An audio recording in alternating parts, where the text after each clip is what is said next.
My name is Jörg Tremmel from the Foundation for Bright Future Generations. I'm a general manager at the foundation together with my colleagues Grace and Lena, who are in contact with you mostly. And I'm also a professor at the University of Tübingen, among other things. So, good evening to everybody. I'm so happy to have you in the second webinar of the Walkshop 2025. The Walkshop is an interactive learning project with the overall title Nuclear Risks, Long-Term Peacekeeping, and it contains, it also has a series of 3 webinars, and we are now in the second one, which is, and the topic tonight is nuclear risks for future generations. We have 5 renowned experts with us. I'm very happy that you took the time wherever you are. Maybe you have a time difference.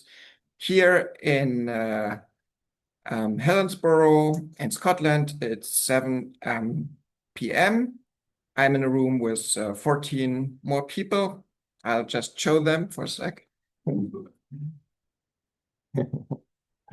And these people will ask questions later when we come to the Q&A section.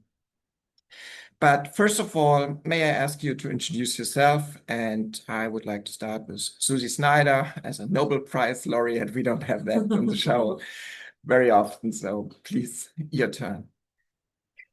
Well, thank you very much, Jörg. Hello, everybody who's in the room there with you in Scotland. Hello, everybody here in the Zoom with us this evening. My name is Susi Snyder. I work with the International Campaign to Abolish Nuclear Weapons. In 2017, we did indeed win a Nobel Peace Prize, and I was the president of our organization at the time. Now I serve as a program coordinator, which is much more hands-on, and I get to do a lot of different things in my role as a program coordinator, basically trying to take our vision of working with governments, international organizations, and people, affected community members and interested people around the world, and build systems and ways in which we can eliminate nuclear weapons forever. So we won the Nobel Peace Prize for our work to, with these different groups, to establish the Treaty on the Prohibition of Nuclear Weapons, which was adopted in July 7th, 2017, and which entered into force despite a global pandemic and despite significant pressure from the handful of states that have nuclear weapons in 2021. And so it's a great role. It's a great organization.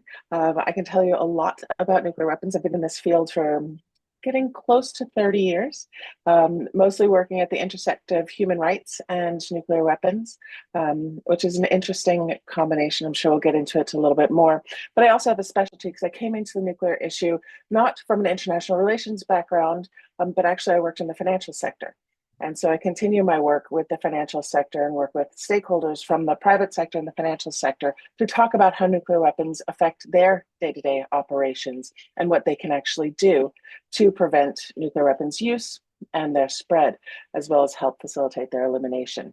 I won't get into all of that now. We have plenty of time in here together. So it's just a brief introductory remark. And I'm really glad to be with you all from Utrecht in the Netherlands here on this Sunday evening. Thanks. Thank you so much, Susi, if I may. So, Shari, do you want to go next? Yes, thank you. Hello, everyone, in the Zoom room and the actual room. I'm really happy to be part of this panel. Thank you so much for the invite. I also apologize in advance a little bit for my voice. I'm struggling with hay fever. So it was a rough day today, as I'm currently in Bern, Switzerland, and everything is blooming, which is beautiful, but really hard. But so about my background. So my background is mainly in international conflict resolution. I got most of my education in the MENA region, so Middle East and North Africa. But I also developed into sustainable financing of development later on. And currently I'm the project lead of the NGFP project, so Next Generation Foresight Practitioner Project, which is a fellowship under School of International Futures. And our project is about interdisciplinarity in nuclear security and nuclear issues.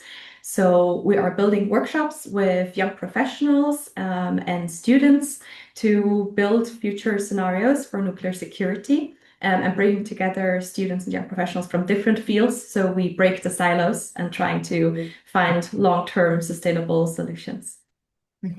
Cool. Thank you very much. Yes, Dr. Seth Baum. Thank you.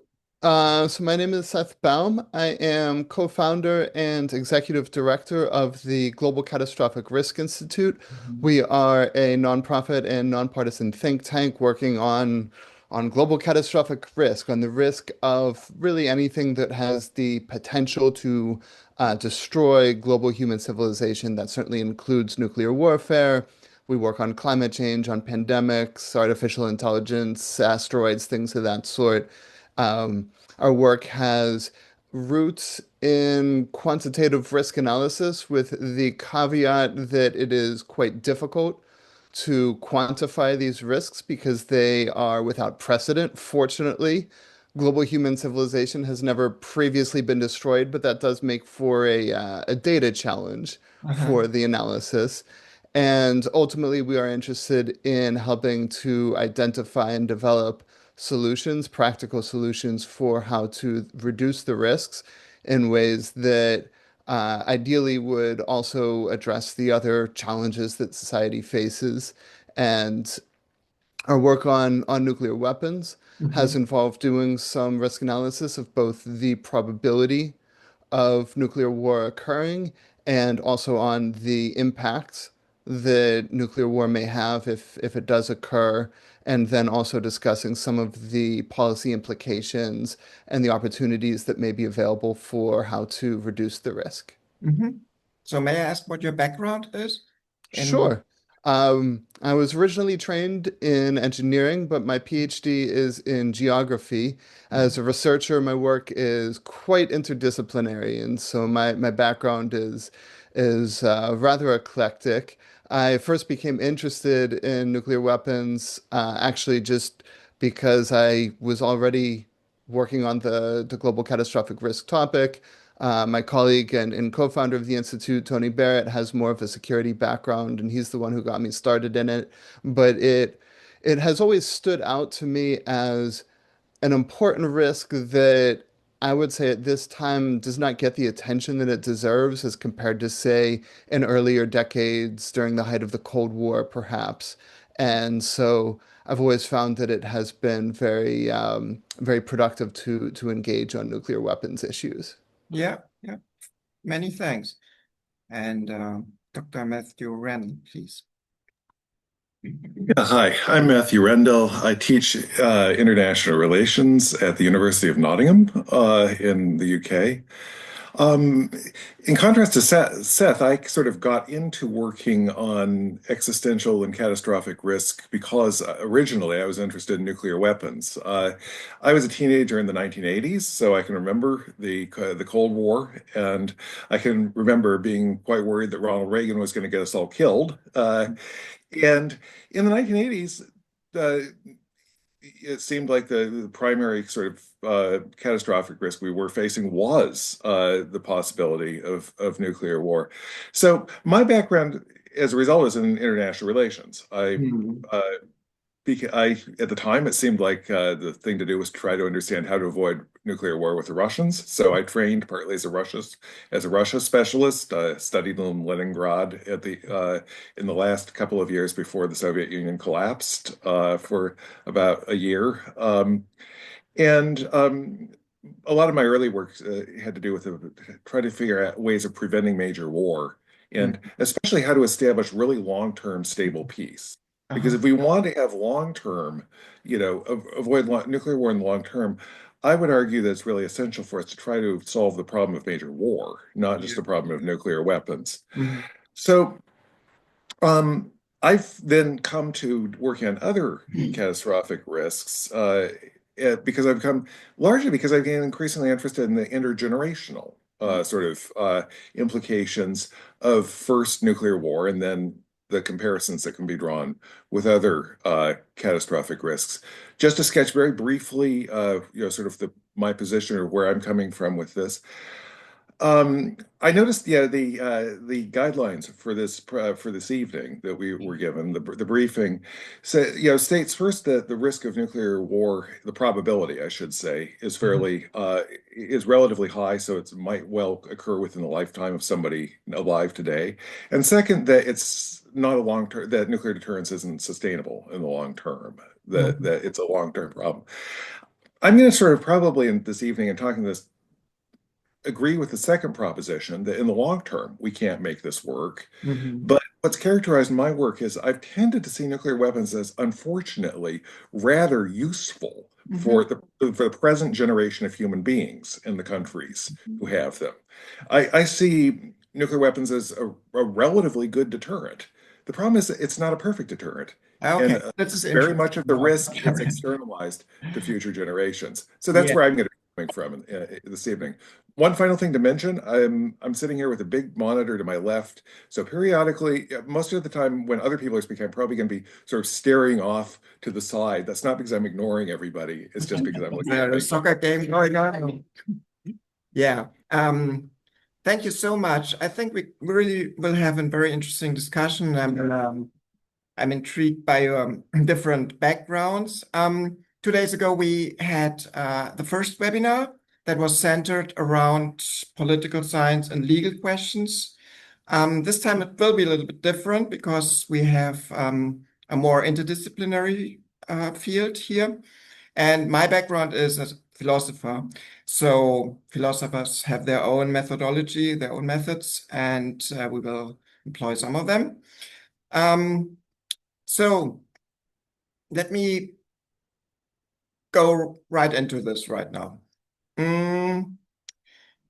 For instance, what we philosophers do is run thought experiments. And let me run a first thought experiment with you. So I assume that we all agree that the first best solution would be a world free from nuclear weapons. Well, maybe not entirely, but in the long run, even you, probably, Mr. Rendall, you would agree to that. So positive peace is prevailing, and future generations will look back at us, of our generation of warmongers, with a mixture of incomprehension and disgust, maybe. And maybe this is not entirely out of reach. I guess, Susi, you would argue that we should really stick to this vision. However, for 80 years now, the knowledge to build nuclear weapons is with mankind, with humanity. And there are experts who believe that it will stay with us for the rest of our species for a very, very long time, that we can't get past this point before. So let's assume for the upcoming thought experiment that they are still here and we have to aim for second best instead of first best. Now, which world would you rather your own grandchildren grow up in? World 1, 2 states have nuclear weapons. Each of these states has 5,000 warheads. World 2, 8 states have nuclear weapons. Each of these states have 1,000 warheads. Whoever want to go first.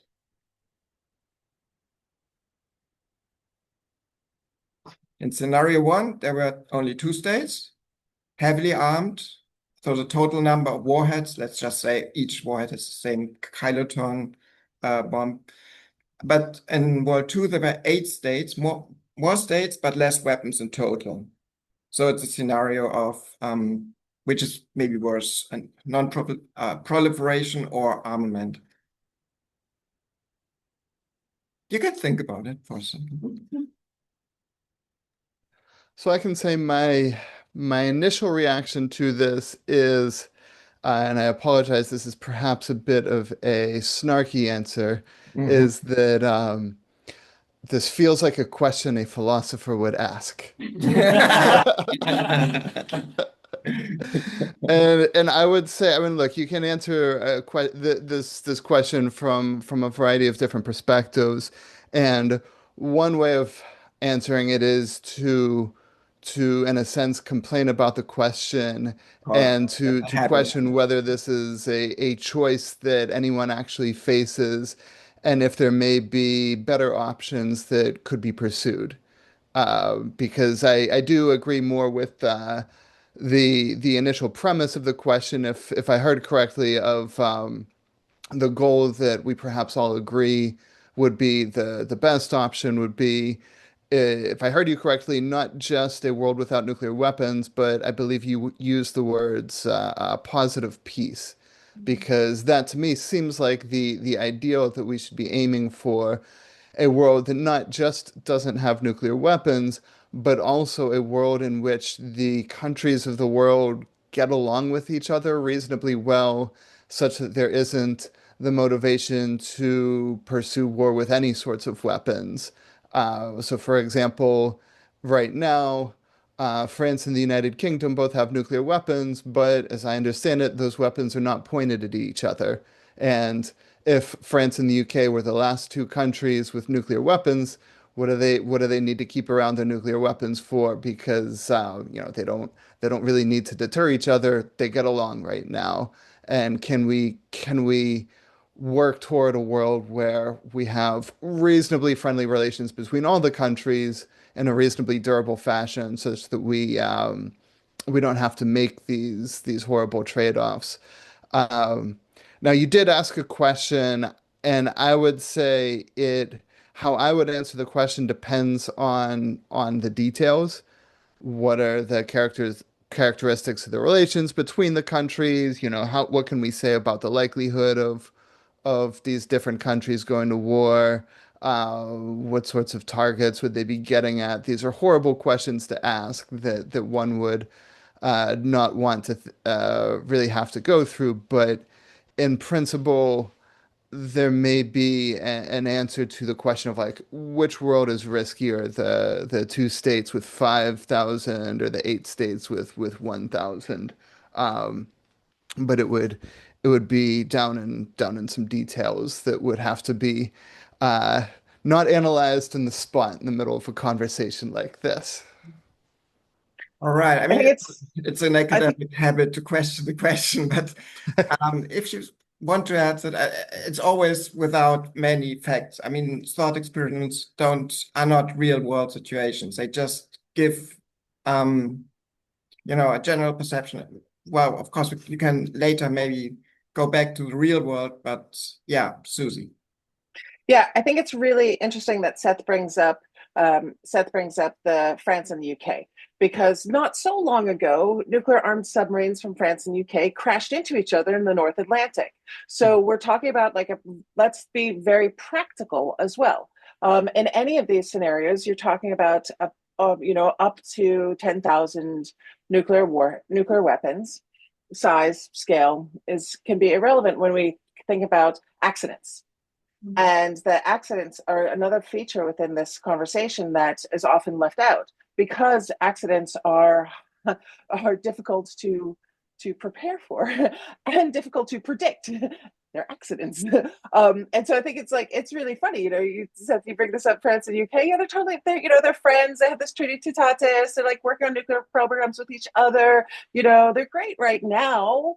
And they're great right now, but in a whim, we can see political shifts, and that's something that underpins whichever scenario, is that as long as control of nuclear weapons resides within a political architecture, which it does, a political military architecture, then that can be subject to change, and it can be subject to whim, and it can be subject to ego, and it can be subject to threats by tweet. Right? Because all of these things we have seen in the last decade, in the lifetime of everybody who's participating in this conversation, whether in the Zoom room or not. We've all lived through these times, because they are very recent. When you initially posited the question, I was thinking, oh, so is it a choice between 1949 and 1997, and the timelines that those predicate, right? Where there were two that had nuclear weapons and the capacity for nuclear weapons, and when there were eight acknowledged that let's be clear, that had that have the capacity. But we're living in a very different time, and so throwing it back, we live in a time where there's 44 with capacity, technical know-how, and the skills and materials to develop nuclear weapons. So not to climb the tower and question the question, but in both of these scenarios, there are indeed other factors that are so extremely difficult to account for, and we're talking about weapons that are quite significantly dangerous. And even though that French UK accident was not a nuclear accident, it was very dangerous, and it's just luck that a lot of times that does keep us from the worst of the worst. Had they been going a little bit quicker, had somebody fallen asleep on the job, all of these things happen. Had somebody been on drugs, which is very common in submariners, unfortunately, and missileers, then we would have been in a much different scenario, and the question would have a much different relevance, because we'd be looking at French and British nuclear attack under the North Atlantic. That would have been an awkward thing, to say the least. So it's an interesting thing to play with. And from my perspective, of course, neither of them are great, and so I reject the premise. I'm just going to flat out do that because I can. But I think that we have to also keep in mind these other elements, and we have to look to history and to where we are now. That it is a lot of times only luck in where we've gotten. Okay. Please. No, it's clear that such persons abstain in a way from reality. Still, we have, from a risk analysis perspective, just and from a long-term future perspective, just to think in different scenarios. We don't know what will be in 300 years from now or so on. So maybe a world with only two players, but I don't want to say that the Cold War was a safe place. Definitely not, for no one. But isn't today's world with 9 nuclear-armed states even more dangerous? If I could weigh in here, I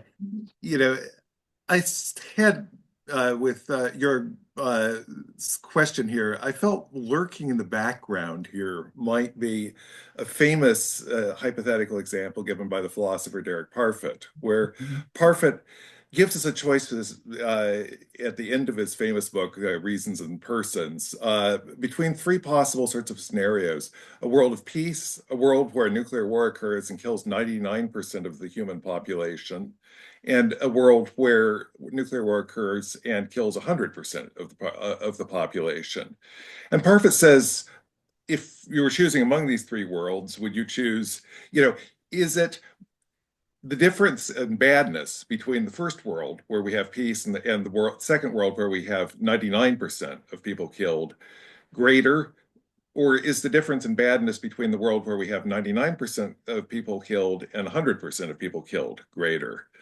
And Parfit says he thinks it's the second.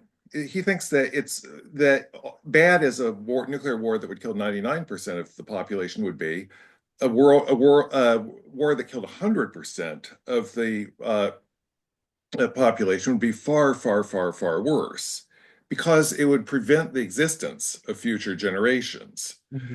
Now, the reason why I think this is raised by this question is, empirically speaking, I'd kind of like to know what is likely to be the effect of the nuclear wars involving 1,000 or 5,000 nuclear weapons on future generations. I think that's an absolutely central sort of consideration here.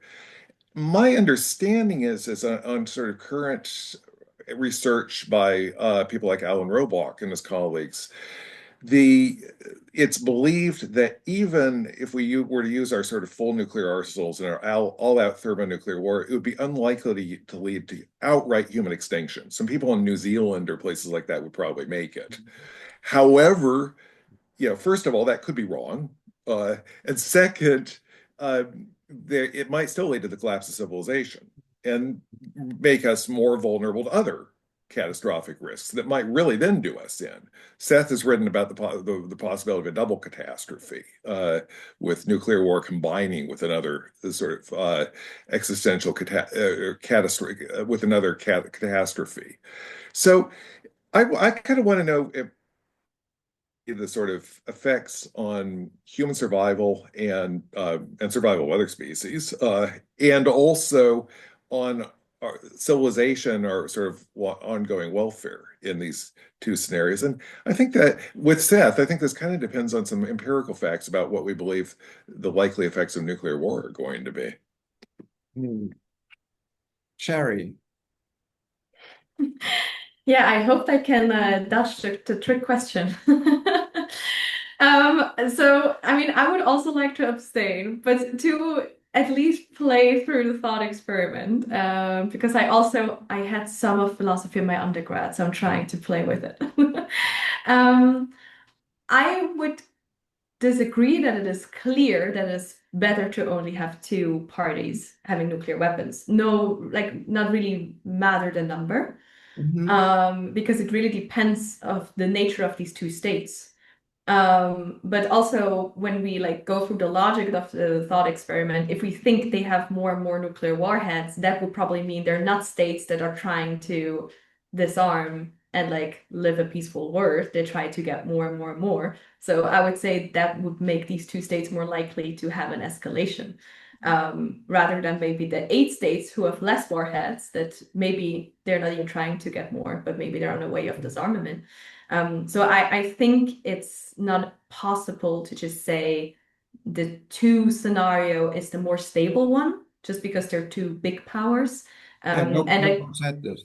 No, just because you claimed would it not be better to have only 2 countries having them? And it would really depend on which countries. And I think especially now that we're having more and more governments being a little bit less of rational actors, to say the least, this would even make it maybe more insecure. I'm not an advocate for more countries having nuclear weapons, but in the case of only 2 having them in that sense, if we like think about traditional deterrence, that's not necessarily a given, right? Right. Okay. Any follow-up on this? I think just possibly to respond to what Shari just said here, generally speaking, other things being equal, fewer countries with nuclear weapons probably is better. There are fewer opportunities for mistakes. Given that any country has some chance ever at any point at any time of starting a nuclear war inadvertently, just the probability is going to be lower of nuclear war. There's also, I'll point out, strong, although controversial tradition in international relations theory over the last 40 to 50 years, which argues that a so-called bipolar international system where you have 2 great powers tends to be the most stable because the 2 powers are less likely to miscalculate. And that's not just about nuclear war, it's about stumbling into major war in general. Thank you. All right, Shari's comments bring me to the second and last thought experiment for now, because you raised the question of the nature of the states. And the second thought experiment goes as follows. World 1, 8 states have nuclear weapons, and all of them are democracies. World 2, 6 states have nuclear weapons, and 3 of them are democracies, and 3 of them are non-democracy. So which world would you rather your own grandchildren grow up in? Would you want them to grow up in?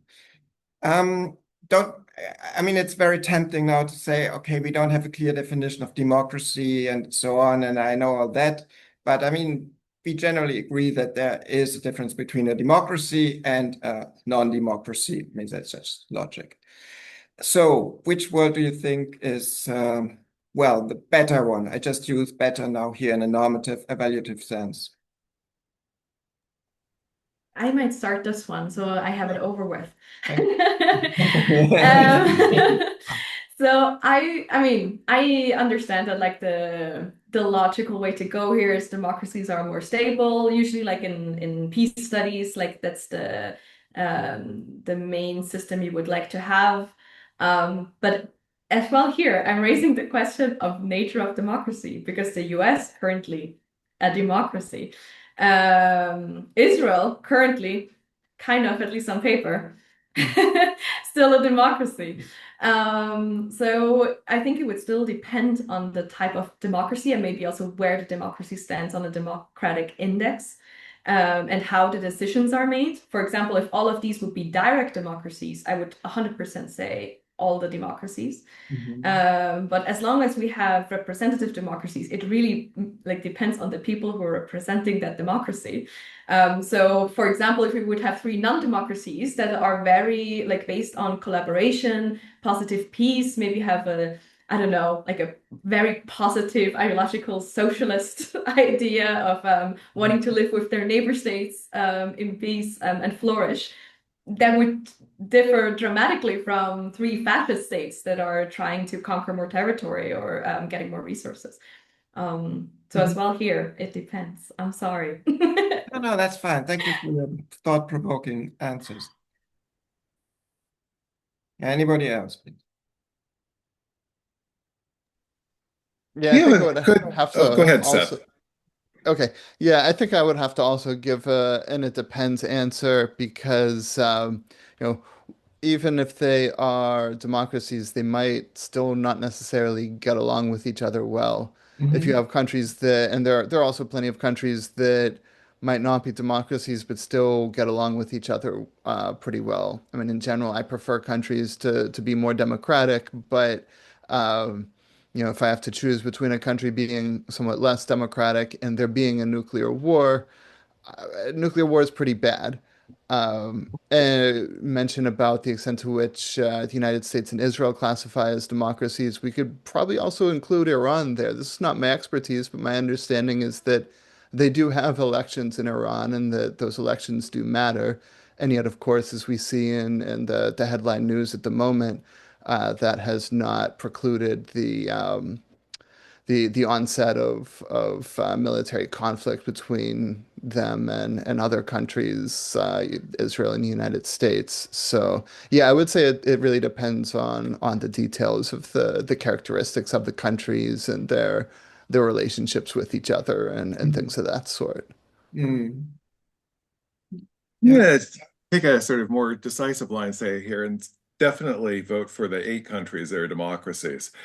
We have a fair amount of evidence in international relations research that democracies that are well-established liberal democracies, and Iran is clearly not a liberal democracy with protections for things like freedom of speech, hardly ever fight each other.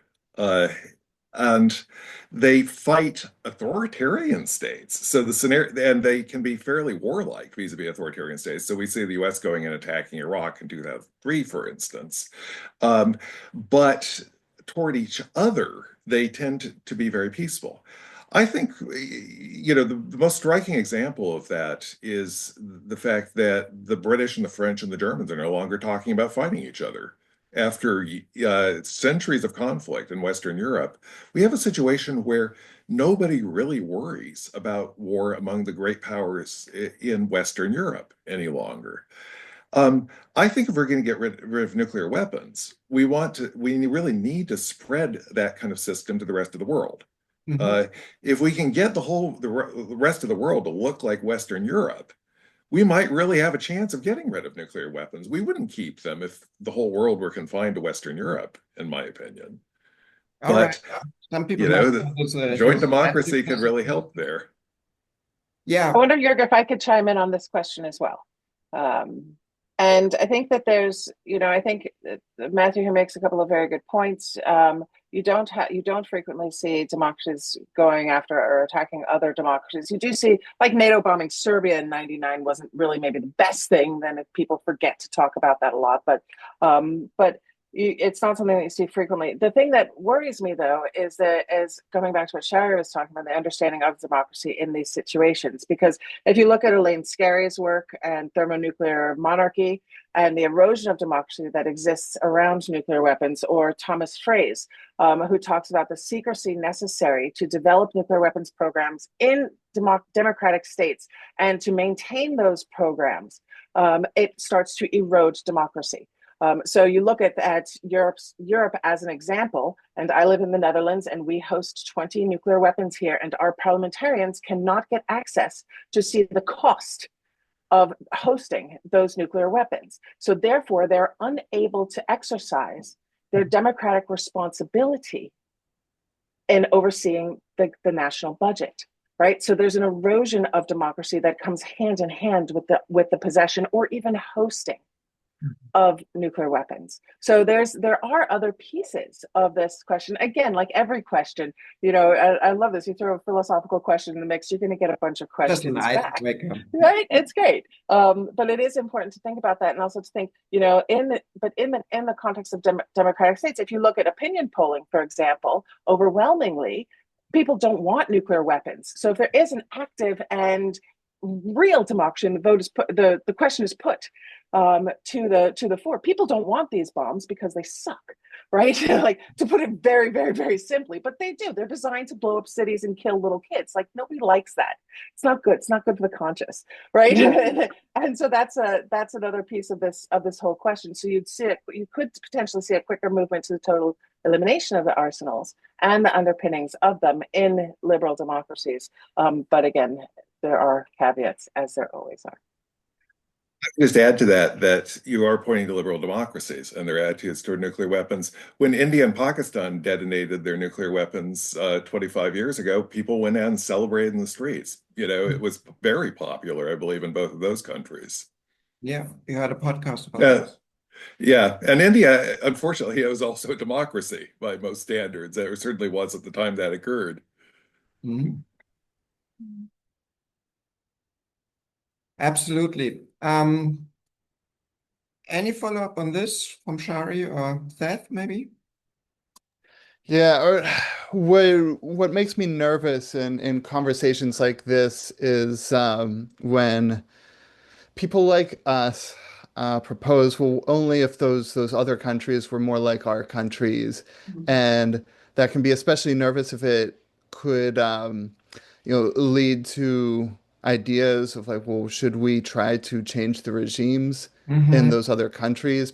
And that's contentious on its own terms, but also perhaps among the scenarios in which nuclear weapons use might be especially likely. I mean, if NATO was to try to change the regime in Moscow and install a liberal democracy, it's not hard at all to imagine Moscow trying to use its nuclear weapons to prevent that. In fact, that might be very very squarely within its current nuclear weapons doctrine. So I just want to caution that this type of conversation maybe comes with its own risks. Okay, but still, I mean, there's the elephant in the room. What's your opinion about the airstrikes of Israel and the US on Iran 2 weeks ago? What's your opinion on it? I do not have an informed opinion on this one. I've seen it in the news, but I do not know the details well enough to have an informed opinion on it. I have an opinion on it. And been very clear. These were illegal attacks. Sure. It's the illegal use of armed force. And you cannot, they have now successfully set back Iran's nuclear program by 2 or 3 months instead of up to 10 years, which is what the negotiations that were taking place when the attacks began could have set it back by 10 years or more. And what an idea. Let's bomb a negotiation because we don't like it. It's terrible and it is illegal. And it is unfortunately not being called out by some states, including the Western democracies, which we've all been talking about and lauding moments ago, for the fact that it was illegal attacks. Other states, however, are very clearly raising those concerns, including in the Security Council. But we don't hear about that as much because the ambassadors from those states don't necessarily look like those of us in this room. I very much agree with that, if I can throw that in as well. Also, because as far as we know, at least the claims that Israel made before the attacks were not based on the truth. based on the IAEA statements that we've seen the last couple of years. And also, while we can criticize Iran for lots of things, when it comes to diplomatic agreements, they were the one usually pulling through with them, and especially also the nuclear agreement that they had up to Trump's first round of great workshops in 2018. They have been very much on protocol with all the things they agreed upon up to when he dropped the deal. Was something that was not even concerned within the agreement written to drop it. So I feel like countries like Iran fear like much more of an instability when it comes to political agreements, because they don't really have that exercise of trust with Western democracies. And so also this attack now, and sometimes even the positive featuring of it in Western media, I think is very unnuanced and very problematic, because we're also forgetting about all the civilians that suffer from these attacks. So it's not just about deterrence or destroying a possible nuclear weapon. So I highly agree with the problematic attacks from Israel's side. Thank you. I'll add one more thing to that. If you want to encourage the Iranians to get a nuclear weapon, and other countries too, one of the best things you can do is attack them, because, what does that say? I think it's the New York Times that points out today that Iran's getting attacked and nobody's attacking North Korea. What's the difference? Well, the North Koreans notably have nuclear weapons and the Iranians don't. So, this is deeply counterproductive. As Susi was saying, I mean, this is going to set them, but at the cost of making nuclear deterrence look a lot more attractive, probably, to the Iranians and to other countries. All right. But at hindsight, was it a mistake to let Kim Jong-un have nuclear weapons? I mean, it has made the situation in Asia much less stable than it was before. Who is letting him? Who Yeah, is the letting him. authority in that case? Because I Mhm. think that's also one of my main issues, because that's really not international politics on like an eye level. It's very much we as Western democracies apparently are the ones to decide who is allowed to have them and who is not allowed to have them, while we are not getting rid of them either. And I think this is really a big issue within the discussion in the first place, because we're not having these discussions on an eye level with these countries, no matter if they're problematic or not. But that's technically not what we preach to do. And I think Shari raises a good point. And if we look back to the mutually agreed framework that was the agreement to put in place to prevent North Korea's development of a nuclear weapons program, if we go back, like time travel with me, right? Go back to the 90s and go back to this idea that we could, we knew that there was a nascent program.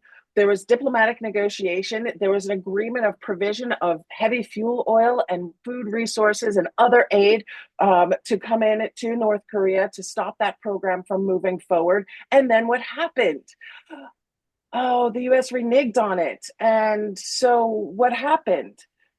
North Korea advanced the program and kicked out inspectors, and and they now have moved to the point where they have tested weapons in this century. The only state that has tested weapons in this century. So the thing is, we can't.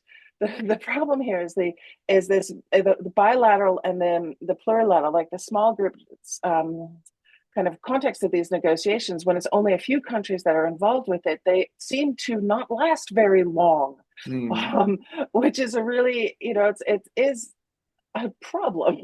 And when you have agreements that are open to all, negotiated by those who choose to be in the room in those negotiations, and that's never everyone, but it can be many, then those are agreements where everybody wins, everybody loses, and they stick, because the compromise has been reached that has been deemed acceptable to the majority to get those negotiations and get those agreements forward.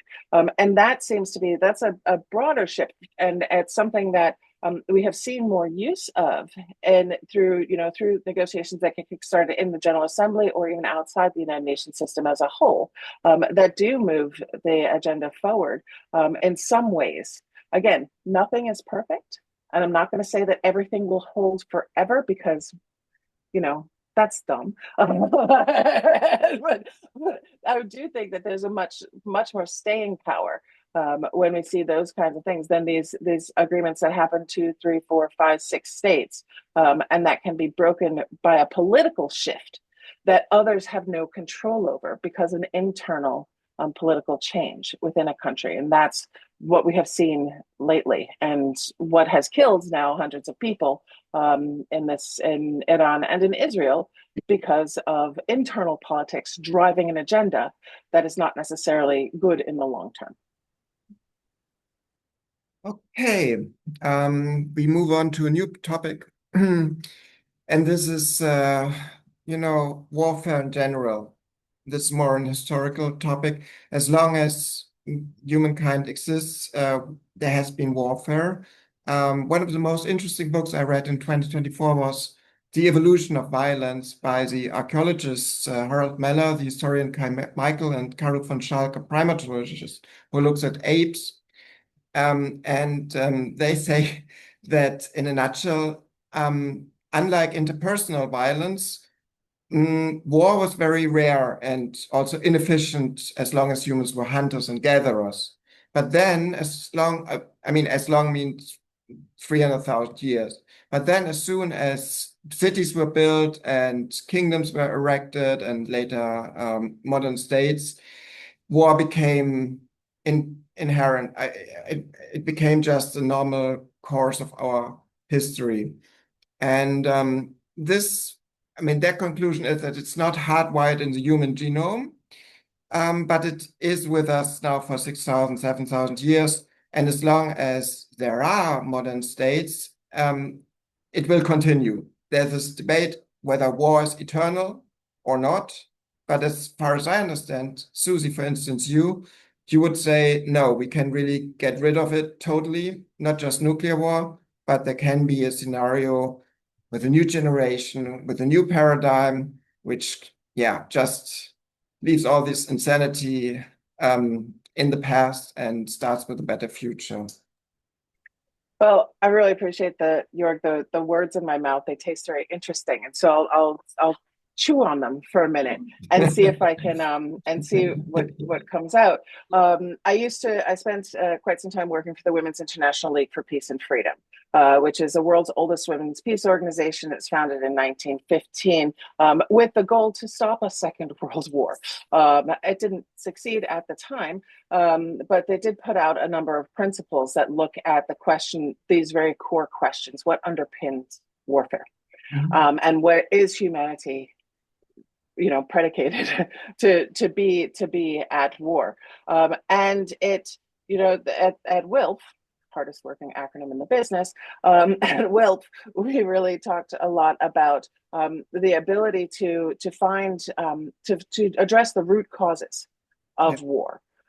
And so far, there has not been as much attention to doing that as consistently as we would like. Do I believe that war is inevitable? No. Do I believe that it is likely to continue? Probably, because the world that we live in, with this extreme difference between the have and have not, war will continue, and fighting will continue to be part of that.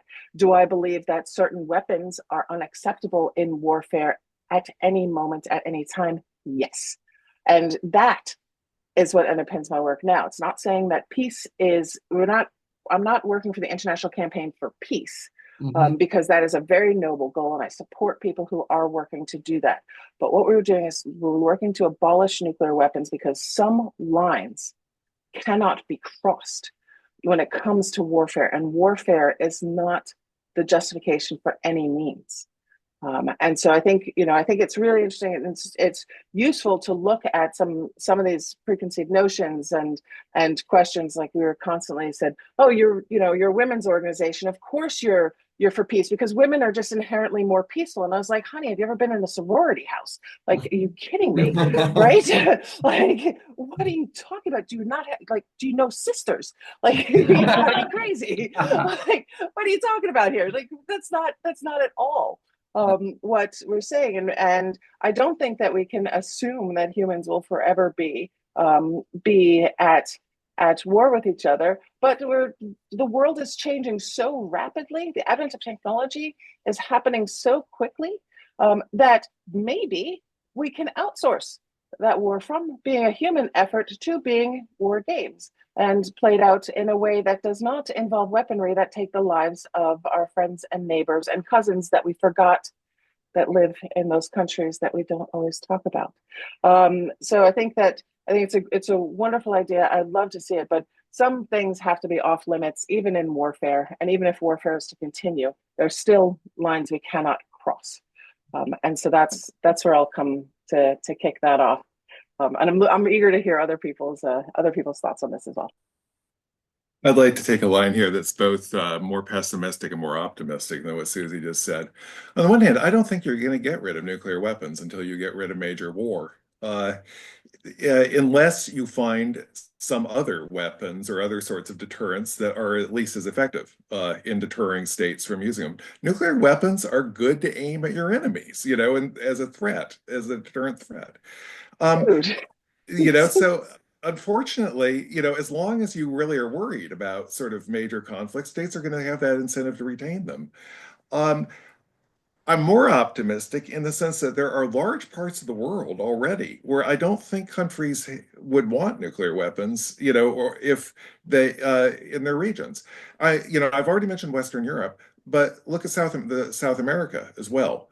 We don't hear very much about the international relations of South America. It's understudied. How come? Well, they don't have many major wars. They seldom fight each other. North America has been peaceful for a long time. That's partly what's so spooky about Trump making these remarks about Canada, because you just don't do that in North America.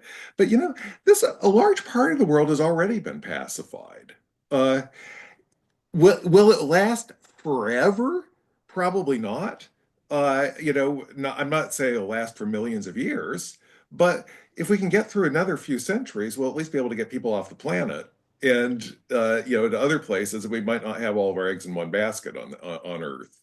So I think we need to work on trying to spread zones of peace. Yeah, and I mean, I could add that mankind got rid of major programs of biological weapons like anthrax or smallpox, which were there in the 60s. And also, if you talk about the H-bomb, which has a much bigger capacity of destruction than the fission bomb, we also see some containment. I don't know if you would all agree, but obviously, yeah, there is also reason for hope. Just quickly, and then I'll shut up. But like the problem with biological weapons there is that biological weapons aren't very good deterrents. If you use biological weapons, you may very well infect your own soldiers. Yes. And besides, nuclear weapons are better. So if you want to put weapons of mass destruction deterrent, you're gonna want biological weapons, and or you're gonna want nuclear weapons rather than biological weapons, and that's what sort of why the United States and the Soviet Union signed up to the Biological Weapons Convention. What's more, the Soviets went ahead and cheated on and developed biological weapons anyway. But I wouldn't take too much comfort about nuclear weapons. In fact, that we got rid of biological weapons. They just aren't as useful. But the H-bomb? I'm not quite sure what you were asking. We still have the H-bomb. Well, but do all 9 countries in the nuclear club have the H-bomb? I'm not sure whether Israel does.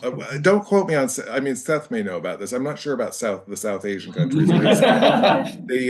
One thing I would raise as a possibility here, it's something that Seth has written a bit about, is we might consider switching, to the neutron bomb as a deterrent, because the neutron bomb, which is our so-called enhanced radiation weapons, you kill people with radiation rather than blast, have been despised by people. The typical line is it kills people, not property, but it's less likely to produce a nuclear winter. And they might serve as a pretty decent deterrent, actually, Mm. without the nuclear winter risk, if we relied more on enhanced radiation weapons, or the neutron bomb, as it's usually called. Yeah, I'm not sure if this is dark humor or if it's really this level of insanity we as a mankind are getting. I would also love to jump on this if that's possible. Sure, go ahead. Amazing. Because I would love to not speak more about how we can make war better, but rather how we can get rid of war. So I'm trying to offer the hope perspective here, as like a person who's doing strategic foresight.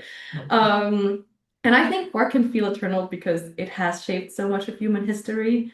But as Susi Snyder said, it's not inevitable. And like I love to think in terms of systems, and I think it's very clear that it's a product of systems that build on scarcity, fear, control, trauma, and basically all of these are still in place today.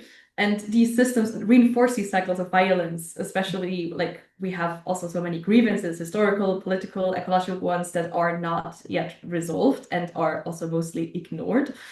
And I think from a Foresight perspective, we know that war is it's not fate, right? It's the outcome of choices and structures and narratives.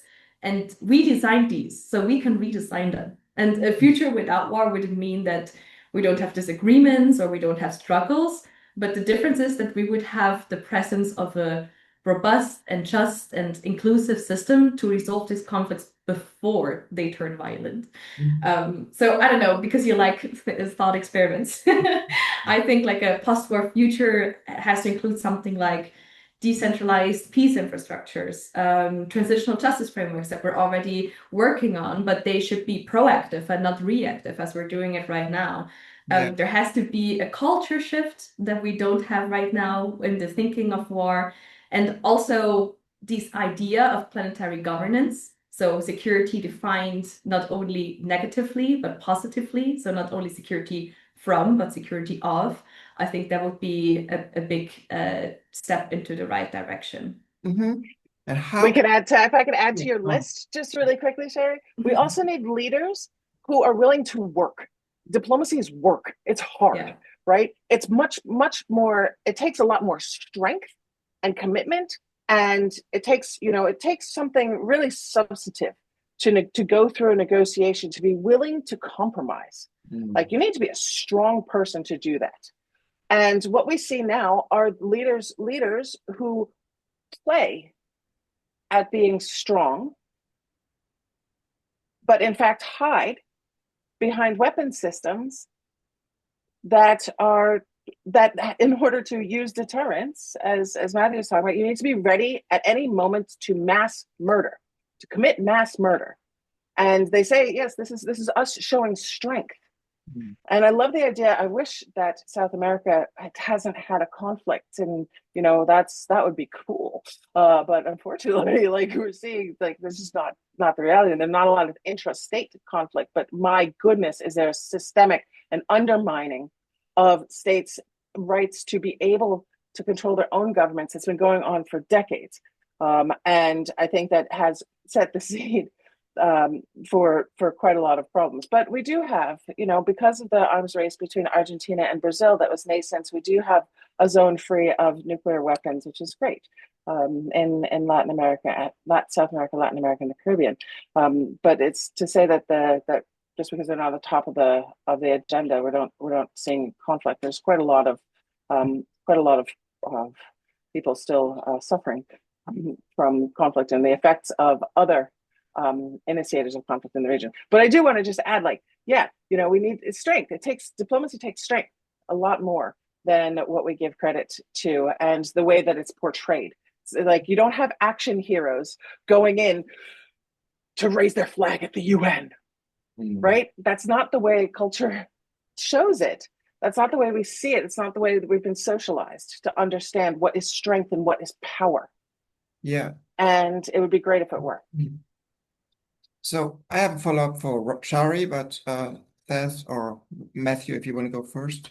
Yeah, so what a point I would make is just that I think this right here is a type of conversation that should be happening more. I feel like I don't hear this type of conversation as much as I would like to, of like, is is war inevitable? No, of course war is not inevitable. There's loads of evidence of countries not going into war against each other. It's a Hmm. choice that gets made. Okay, so what are the underlying factors? Like, how do we get from here to there? How do we get from the world that we actually live in right now to a world where countries are less inclined to go to war with each other? Whether it's certain types of cultural shifts, mechanisms for resolving disagreements,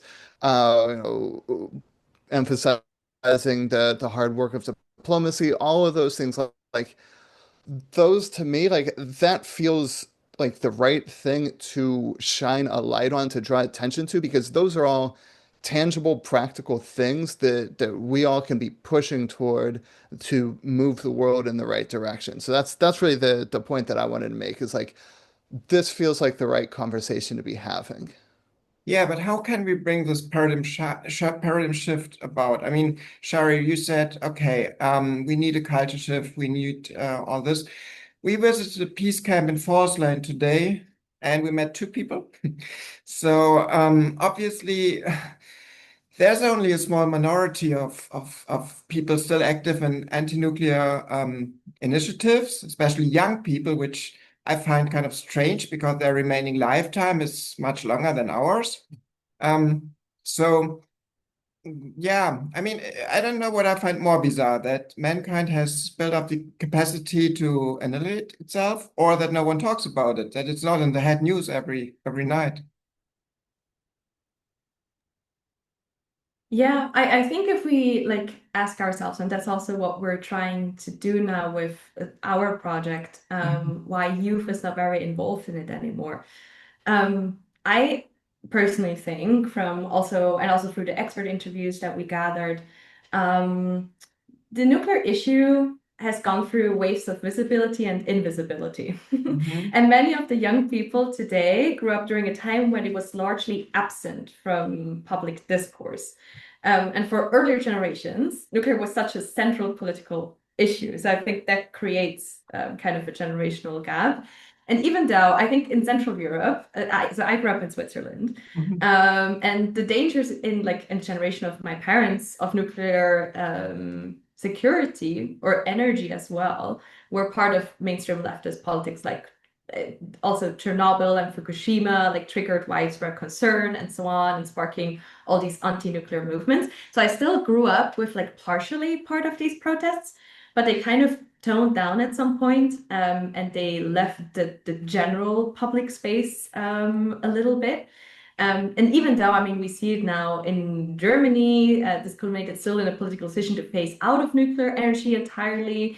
But while this, again, generational divide, while this has been seen as a victory for the anti-nuclear movement, the reality has been a bit more complicated and nuanced when it comes to the younger generations who are mostly concerned with climate change at the moment. I mean, now very newly again, also nuclear weapons and security, but I think it's really the past like 1 or 2 years. And much of the decommissioned nuclear capacity in Germany, for example, was replaced not with renewables, but with fossil fuels. So we're going against another very important political issue that is moving the youth at the moment. So for youth growing up after the debates of nuclear catastrophes, nuclear simply became less visible and less urgent. And also, I think a bit confusing because it's just very far away and technical a little bit that I think people have a hard time getting into it. We will contradict in a second. Exactly. But I think like all of the things that are happening right now, like the issue with climate change as well, that has like makes us have we have to rethink energy politics, but also now everything what's happening in the Middle East and also the way the US is creating new politics globally. I think all of this creates a strange cognitive dissonance, but young people are being asked to engage with nuclear again, kind of without the grounding or education or narrative infrastructure to help them make sense of it at all.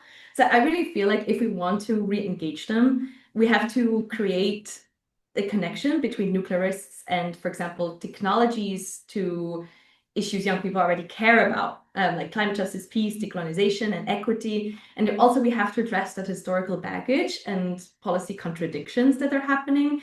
And we have to reframe nuclear not just as a weapon or a fuel source, but as a mirror of how we approach global power, risk, and the future. So the challenge is to recontextualize nuclear within contemporary movements like climate justice, intersectional security, peace building. And I really feel like when nuclear issues are framed in relations to the futures young people want to live in, the engagement will come back, but we have to do the narrative work first. That's why we want to frame it as an issue of intergenerational fairness. Yeah. So to add one thing here, I mean, I think with I remember where at the end of the Cold War, people just sort of forgot about nuclear weapons. I was teaching a class in the late 90s when I was in graduate school, and I mentioned nuclear weapons, and one of my students said, "You mean we still have those?" They wouldn't even realize they were around. And that bothered me at the time because the weapons were still there. There was still the possibility of a thermonuclear war between Russia and the United States. It wasn't probably very probable, but it was still a possibility there. But people were treating it as if the threat had just gone away. And we see this problem. I think this is an example of what Jonathan Weiner has called the tragedy of the uncommons. We are increasingly creating forms of technology that probably have a low annual risk of killing us all, or causing a catastrophe. But if we wait long enough, over decades or centuries, the total probability, if we can't hang on to them, becomes pretty high, or even practically inevitable that we use them. But in any given year, you might think the probability is rather low. And consequently, I think it's easy for people to become complacent about this kind of thing. I have a paper drafted and out under review right now where I argue we could get into a similar problem with geoengineering. If we start injecting sulfates into the upper atmosphere, it may, and that starts slowing down global heating, we might also become complacent about that. And we might not go on doing it decade after decade, century after century, until we get some big disaster like a nuclear war that knocks out climate engineering. And then the temperature goes shooting up. It's a real problem that we have certain kinds of technology that can kind of creates catastrophic risks, but makes them also obscures them and makes it prevents it from being salient. Yeah, you've written papers about the front-loaded goods, and I totally agree that we have these creeping or slow burning risks which accumulate over time, and they are totally underestimated. And well, if you look at long time periods like millennia, then they will almost certainly happen. And we want to actually bring awareness to this and go against this attitude of not in my term of office. I think Matthew, you've got a really good point about the complacency, but there's about the hidden nature of nuclear weapons. Shari, I appreciate what you're talking about in the contextualizing it in the when it comes to issues of justice. I mean, nuclear weapons are a justice issue. Nuclear weapons are a representation of a colonial world order that is not sustainable or useful. Like they represent a system of power that is not the future, right? And they're being clinged on by empires that are dying, and that we've clung to by empires that are dying. I think we also need to take into consideration some of the things that we have seen and that might feel relatively disempowering for people to get involved with the issue. And I'm remembering the last time a country was bombed over the suspicion of weapons of mass destruction and the mass mobilization of the planet. And in the days before that took place, and way back when, again, time travel with me to February 15th of 2003, when millions of people around the world took to the streets to try to prevent the US attacks on Iraq over a suspicion for a weapons of mass destruction program, which had been verified by our friend Hans Blix. It's not to be a threat. There are problems, but it was not an imminent threat to anyone. And that, it was covered, it was talked about, it was brought up in the Security Council. That's where I was at the time. And France was going head to head with the United States in the Security Council. at that moment. And now there's a look and a question of like, who are the champions? Where are the champions for, around these issues, the champions for protection, the champions that listen to the will of people who want to try to prevent harm. And I think if you just look in the last months and the almost invisibility of, for example, the 50-51 protests that took place across the United States that mobilized a significant percentage of the population, or the No King's Day protests that just took place recently, where it is estimated 10% of the US population took to the streets. 10% of the population took to the streets. And Erica Tenowitz says it takes 3.5% of a population to change that political system, right? And 10% took to the streets. And what did it get in terms of coverage, in terms of news recognition, in terms of an ability to connect people, to say, hey, this is happening. Your peers are out here and they're concerned, and we don't have societally the same way. We don't have a shared storytelling. We don't follow the same news sources. We are split into and micro-targeted, we don't right, have this. over and over. So we just don't have those. So how do we, so telling the stories and breaking through that is a significant challenge. We have managed to build a massive following around nuclear weapons on TikTok, right? And people talking about this issue and exposing people for the very first time to the fact that, yes, nuclear weapons still exist. There's still a problem. They're still really dumb, big, clumsy bombs, and they're still out there. And we actually are a global movement in 110 countries working to change this. But it's hard to get that message across. And I think that's one of the challenges. And I like the idea of looking at ways to reframe, looking at ways to make the connections. But we have to make 1 million connections to make 1,000 move. A lot of work in front of us. Seth, your turn.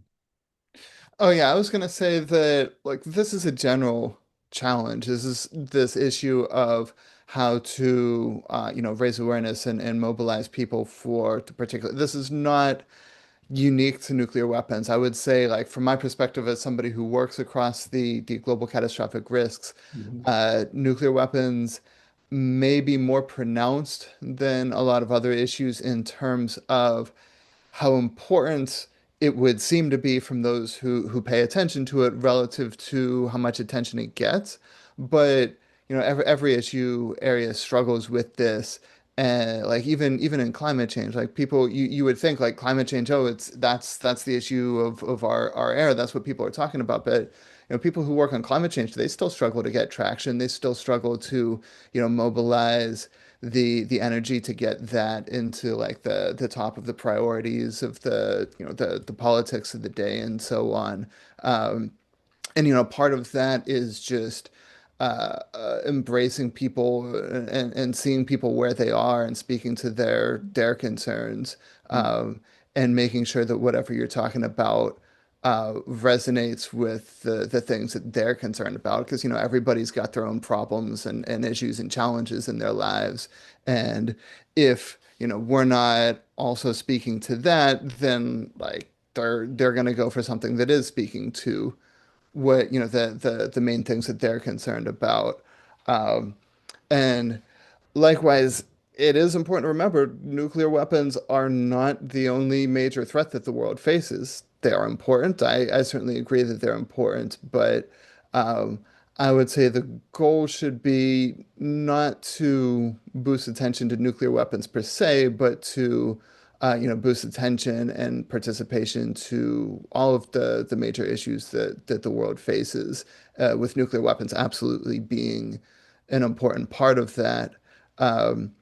And the last thing I'll say here, this is something that I have only relatively recently come to learn about, but I feel is very, very significant in this context. I mostly know about this in the context of the United States, but it is my understanding that there is a similar story in at least some other countries, especially the quote unquote Western countries, which is a story about a decline of democratic participation, a decline of mass public participation in democratic processes, in policy making, and things like that, that started roughly around the 1960s, and has continued on through this day. That from the beginning of American democracy through roughly around the 1960s, policymaking was a much more grassroots, much more participatory process. Mm. And since that there's been a shift in recent decades to policymaking being more driven by insider elites, whether it be experts or wealthy people writing checks Mm. and corporate lobbyists and Yeah. and what have you. And somebody had mentioned earlier about how nuclear weapons don't poll very well. Well, a lot of things that don't poll very well are still happening in the Mm. policy sphere. And Yeah. the explanation for that might just be that we have let our capacity for mass political mobilization wither. And so I humbly admit that me as an expert, I'm, if Mm. anything, maybe part of the problem on this of not, engaging, devoting my policy career to grassroots mobilization. That's something that I hope to change for myself, and I commend those who have been actively doing that. Uh, but I think this is a big factor, at least within the United States and maybe some other countries, especially in the quote unquote West, that kind of lurks in the background, that we may have lost some of our capacity to make big political change through large scale grassroots mobilization. Right. And that affects a wide range of different policy issues, Mm. probably including nuclear weapons. Yeah. Okay. Seth, as you're an expert both on climate change risks and nuclear risks, I want to ask you, where do you see the differences? And because we at the foundation once had a workshop on climate change, Hmm. it has been described as a perfect moral storm by Stephen Gardiner as a problem which is extremely difficult to tackle. Yeah. Seems to me that nuclear risks is the even greater perfect moral storm. What would you say? Well, the dynamics of these two issues are very different. Mhm. Nuclear weapons is the risk there is driven by high-level policy decisions by, mainly by the leadership of the nine countries that have nuclear weapons and, the umbrella states and so on, versus climate change, the risk is driven by countless decisions by literally every single person in the world every day of their life. What we do during the day, what food we eat, how we get around, plus all sorts of different policy decisions at all levels of government, from local to national and international.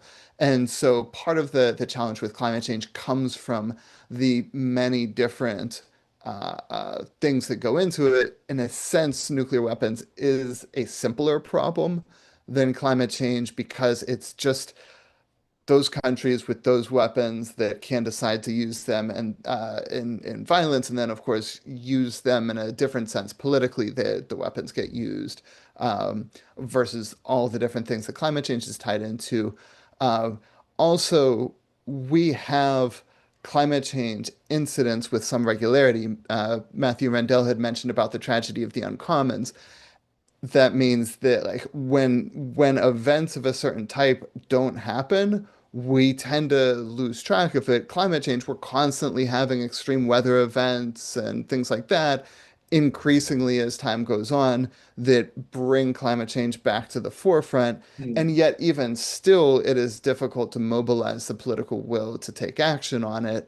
Um, but it's it at least keeps the conversation going in Mm. a way that with nuclear weapons, with the exceptions of like when Russia first invaded Ukraine a few years ago. I mean, the more recent, not Crimea or anything like that, but the most recent nuclear weapons was something people talked about for a little stretch right there.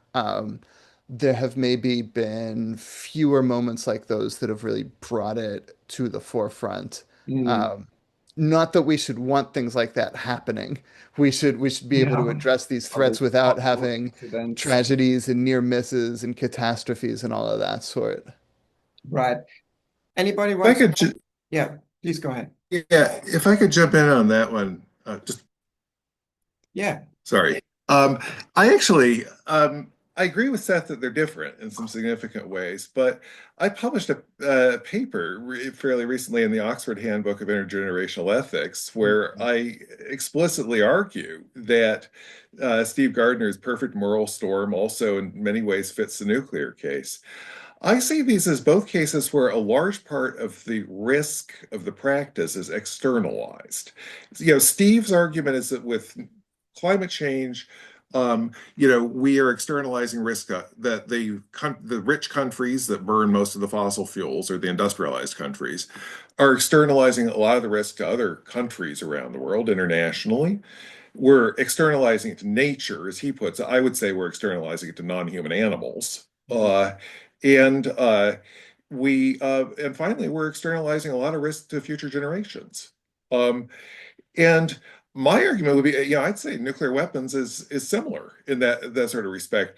You've got a small number of countries that are creating most of the risk, and in fact, there are many of the same countries, largely the same countries, which are creating most of the climate change risk. We are externalizing a lot of that risk to non-humans, who are the majority of sentient beings on the planet by a long yard, and don't benefit from either of these practices that we engage in. And we're externalizing it to future generations. And one of the things that's sort of a problem, though, I think is, people. I think Seth is maybe exaggerating the difference between how empowered people feel on climate change and on nuclear weapons. There's some recent survey work that's been done cross-nationally on people's attitudes toward climate change, which found surveying people, it's not that people don't care, it's rather people don't think that government policies will work. They basically feel like disempowered. They don't think that the kind of proposals that are being done will actually make a difference. And so they don't tend to support things. It's distrust in sort of the ability of governments to be efficacious in this respect. I think we've got the same problem with nuclear weapons. People don't really believe, and even leaders, unfortunately, in the case of nuclear weapons, don't really believe that they can make much of a difference. It seems like a terribly hard problem, and because you're probably not going to have nuclear war tomorrow or next week or this year, it's easier to procrastinate.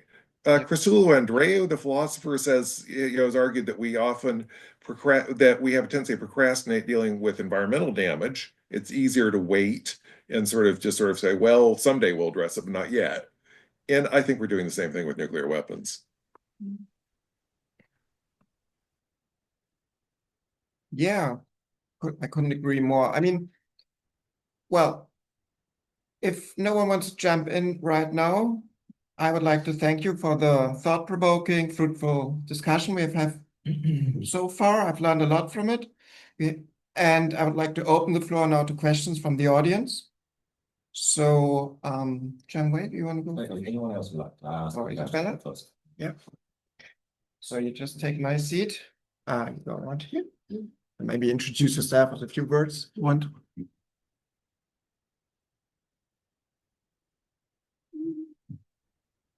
Hello, good night for everyone. My name is Isabella Gomez.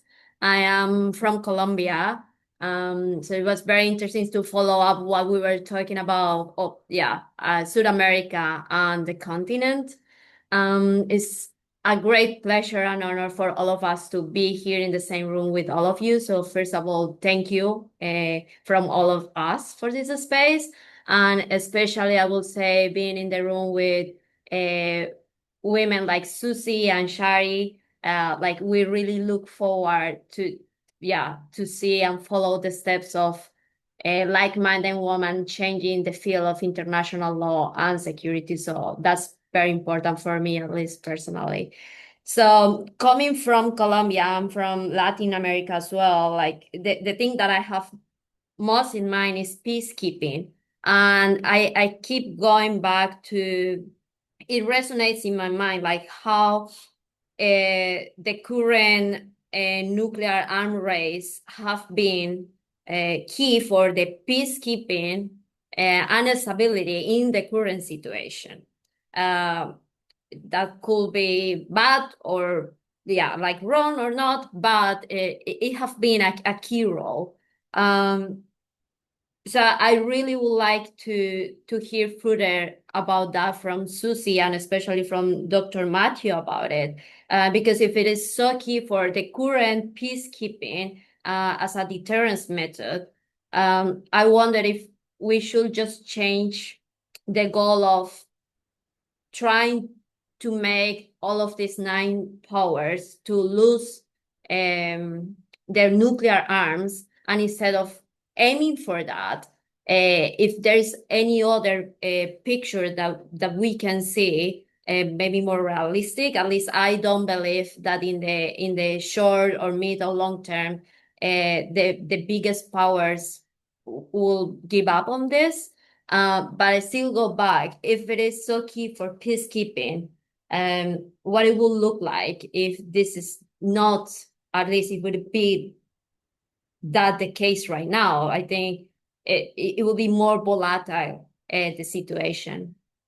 Yeah, thank you. So, yeah. Can you just Why don't you, do you want to jump in there, Matthew, on this? And because it's kind of what you were talking about before, if I got this correctly, about the need for creating senses of stability and alternative ways to create stability, and nuclear deterrence as a stabilizing factor, and in a context, and how is it working? What would an alternative look like? And I'd be curious to hear what you have to say about this too. So I'm going to throw it to you first. Well, actually, to be honest, I can't say very much about peacekeeping per se. It's not something I've ever, if we mean specifically the sort of the use of peacekeepers to try to maintain, to avoid conflict, it's not something I've ever studied or taught or know very much about. So I suspect there are other people here on the panel who might be able to speak more to that one. I would say, the thing I have been interested in is how regions of peace arise around the world, where you get what's sometimes called stable peace, or pluralistic security communities, of what have been called when people just really stop worrying about even thinking about the possibility of war among countries. Until recently, nobody was thinking about the possibility of war between Canada and the United States, for instance. Unfortunately, Donald Trump seems to be, undermining that a bit. But, I think that it's very important to try to understand why have been parts of the world where there really just doesn't seem to be a need to have this deterrence to try to keep countries from fighting each other. How countries become satisfied with their borders so they don't fight over them any longer. Why don't the French and the Germans, for instance, fight over the Alsace-Lorraine any longer? That just doesn't seem to be an issue. Nobody in France thinks that Belgium ought to belong to France any longer. And again, I think South America is an important understudied sort of case here. There's been as somebody pointed out earlier, there's been lots of violence inside of South America. And in fact, one explanation might be that because historically there have been a lot of military dictatorships, Stanislav Andreski has argued that military dictatorships tend to be rather peace-prone internationally, because they're using the army to repress the domestic population instead of using it to fight abroad. So, the situation in South America, I'm not denying that lots of people have been killed. And there's been repression and injustice and all those sorts of things. But what we haven't seen is a lot of really big international wars. And if you want to get rid of nuclear weapons, as opposed to getting rid of people being killed and oppressed, but if you want specifically to get rid of nuclear weapons, I'd say the main thing you want to do is get rid of international war.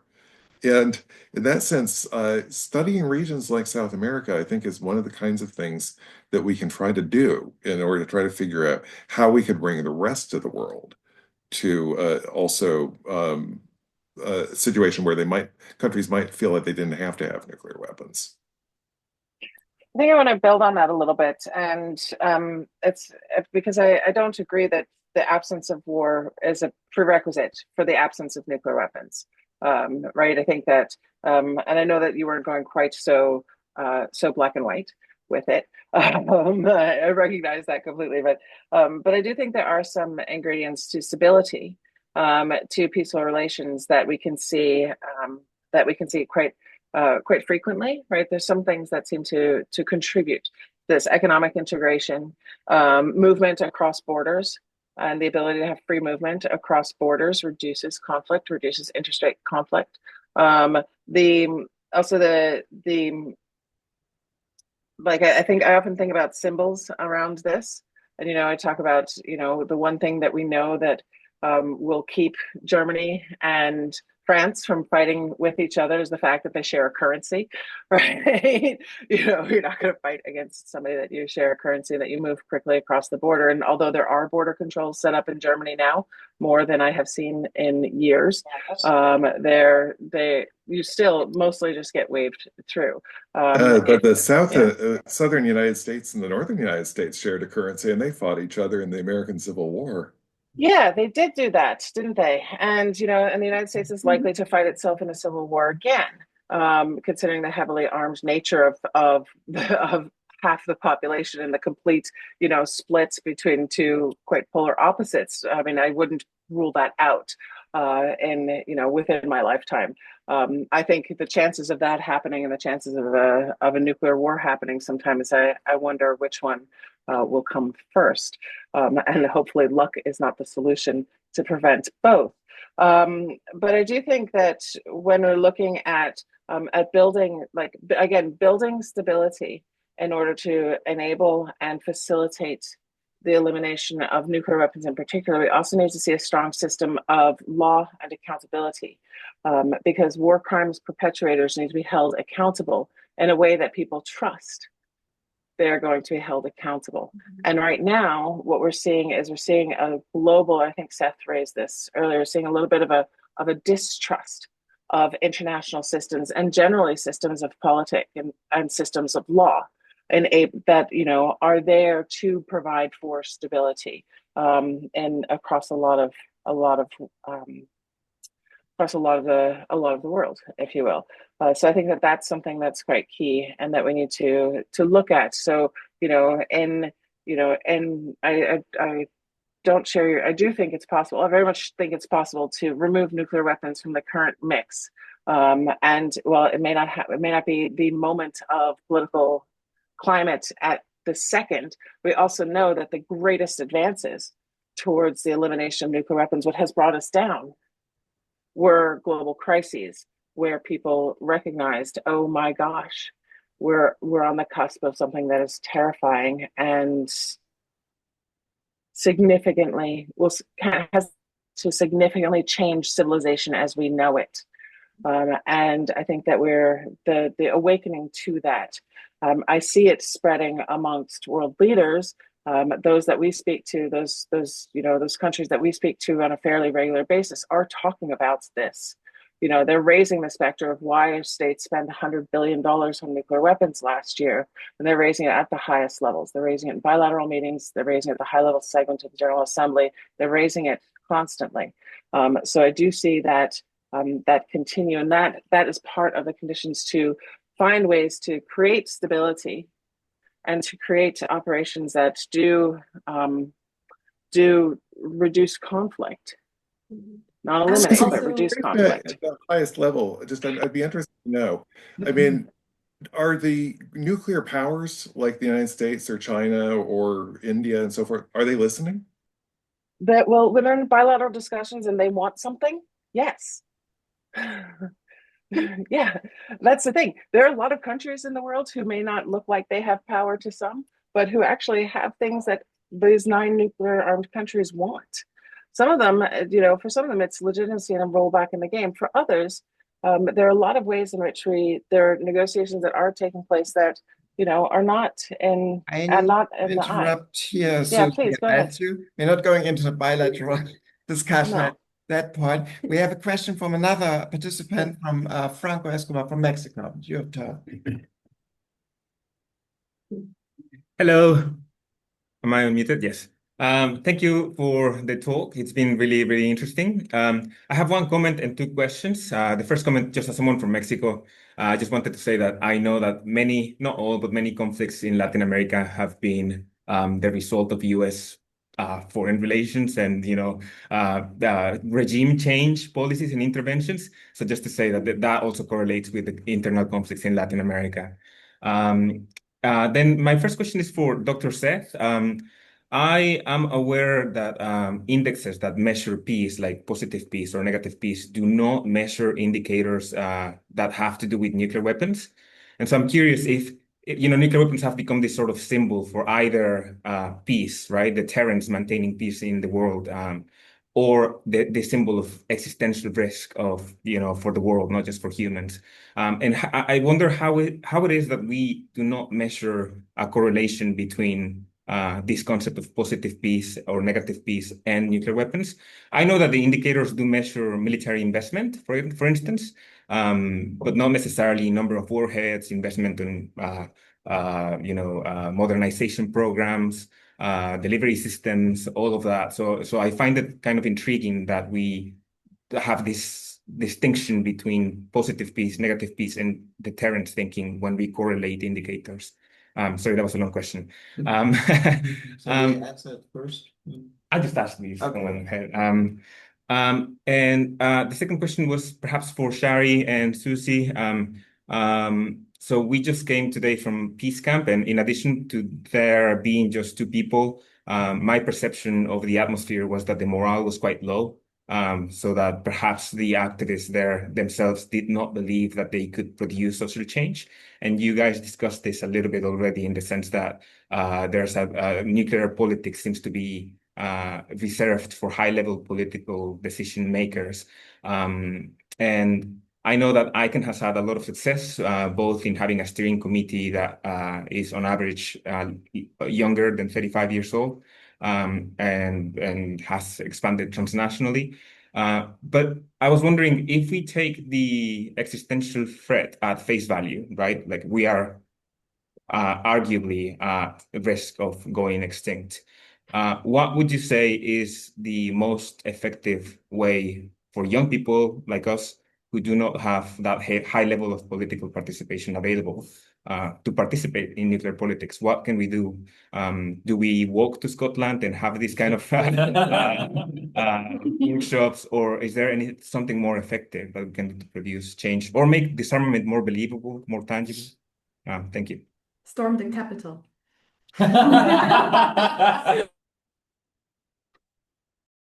Okay, so I'll try to answer the first question on the peace indices. So first of all, I'm not much of an expert on the specific indices, and so I can't speak to the details of how the indices are formed and how nuclear weapons might or might not fit in.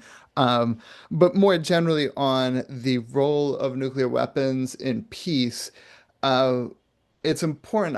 So my reaction to that is that it's important to think about what kind of peace, right? Peace as in the absence of an active violent conflict versus peace as peaceful relations between the countries or the groups, whatever.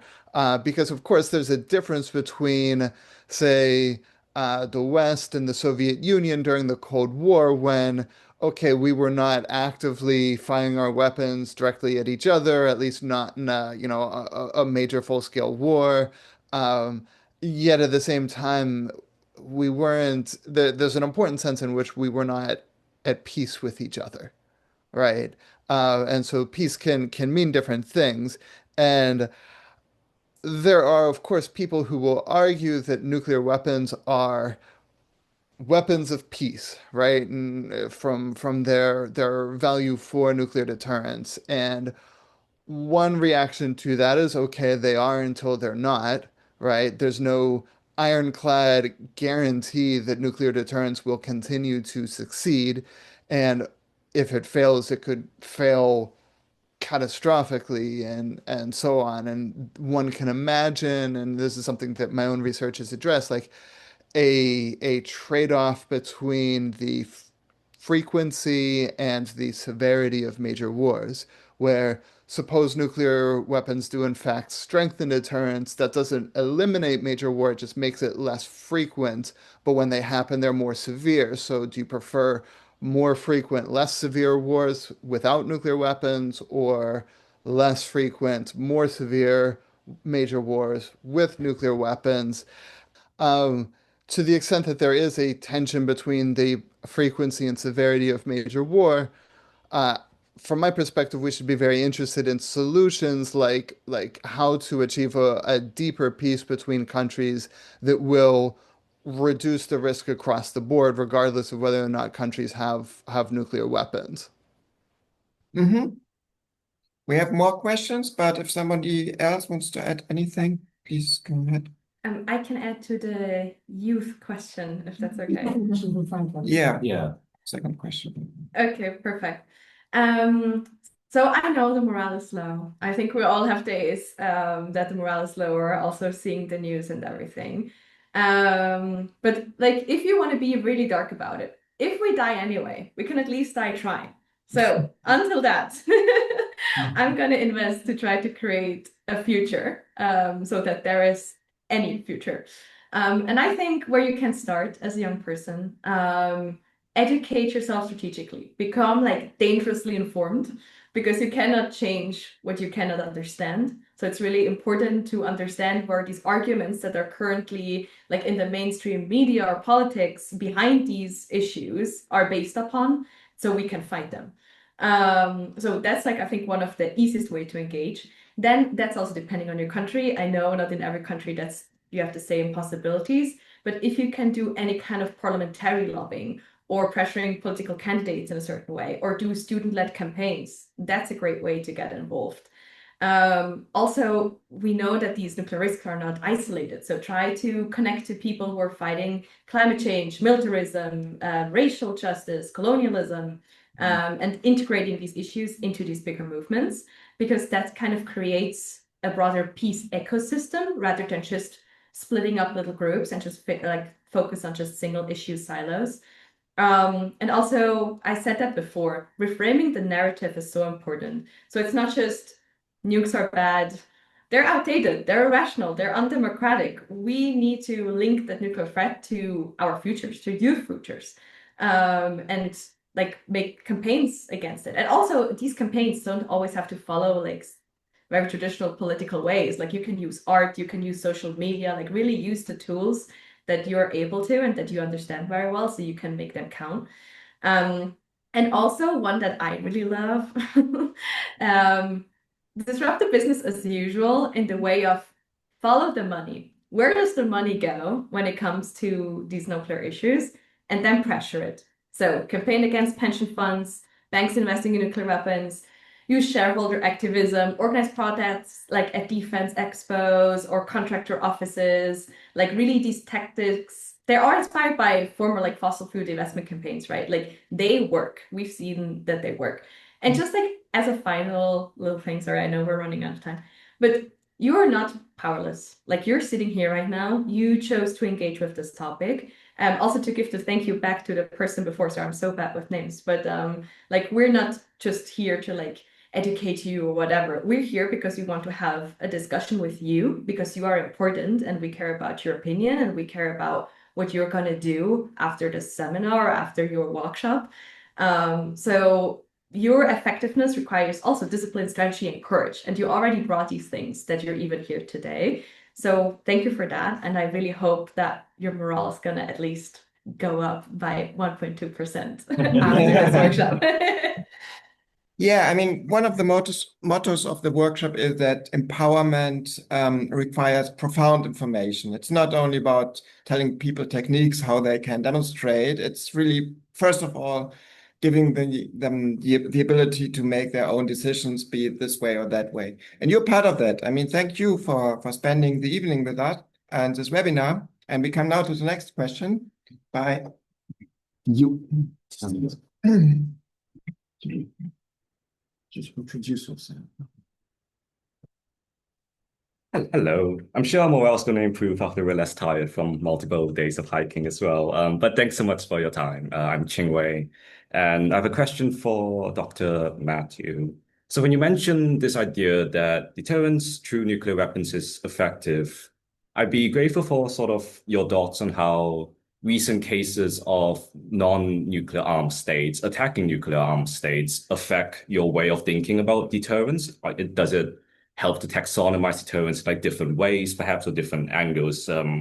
And we like the examples that come to mind for me at least is sort of Ukraine invading Russian territory, its recent drone operations within Russia, were attacking a Russian sort of radar station in the past as well.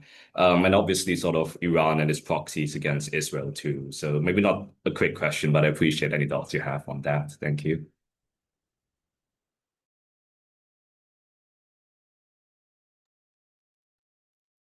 Sure. One thing, first of all, I want to say is that I should exercise a little bit of, as we say, epistemic humility here. I could be wrong here about this. And in trying to make policy decisions about these sorts of things, we shouldn't just consider what we think is probably, we think is probably true, but we should consider the possibility that our theories are wrong and other people's are right. If, in the case of no regrets policies, if it might be good to even to do certain things, even if you think they probably won't help, because they might help, and if they're not costly, you might want to do them. So, in short, I'm not sure what I'm saying is right here, and you should.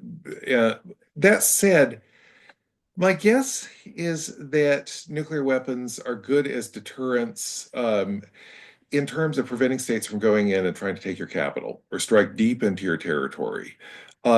So we've seen border conflicts among nuclear states. We've seen that between India and Pakistan. We've seen recently, between Iran and Israel, and so forth.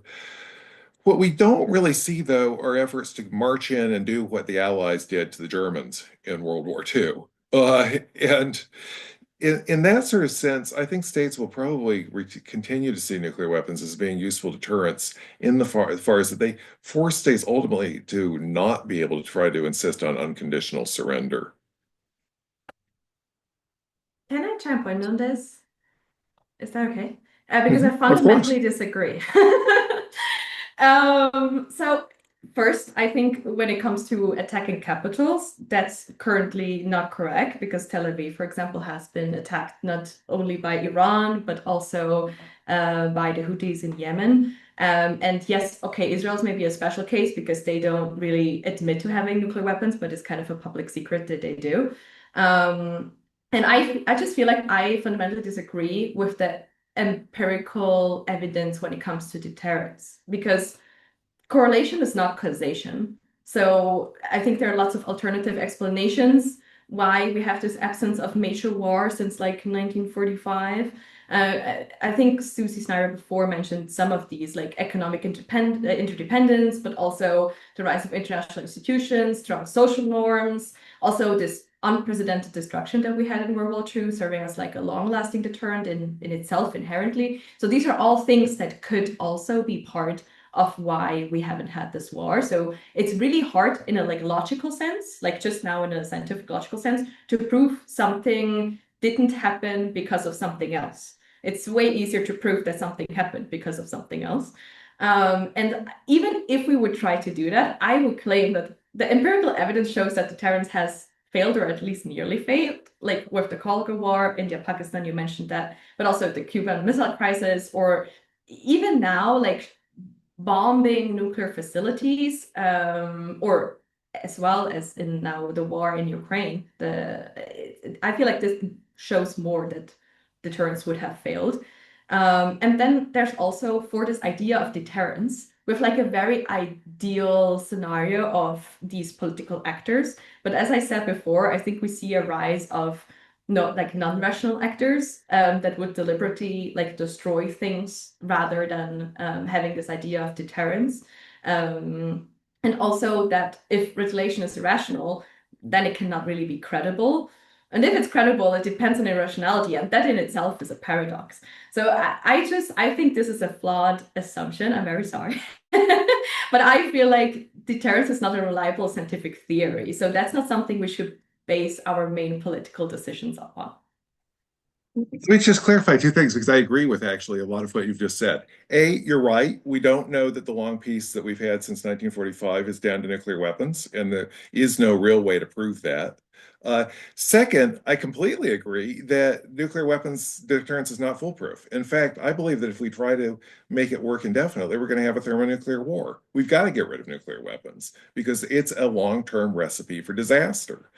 However, I do think, say you're the Pakistani government, um, you are probably mainly worried about a land invasion that could come in and replace you, throw you out of office, occupy your capital, and do what the Allies did to Hitler. Uh, and that's probably not going to be something the Indians are going to try as long as the Pakistanis have nuclear weapons. Governments are kind of short-termist. They're not thinking about, the long term here. They're thinking about while they're in office, or maybe a little bit after that. And from that perspective, if you're thinking you want to keep people out of your capital so they don't overthrow your government, I would say there is a reason to believe that nuclear weapons are probably an attractive deterrent in that way. But as you say, they're not foolproof, and that's why that's such a problem.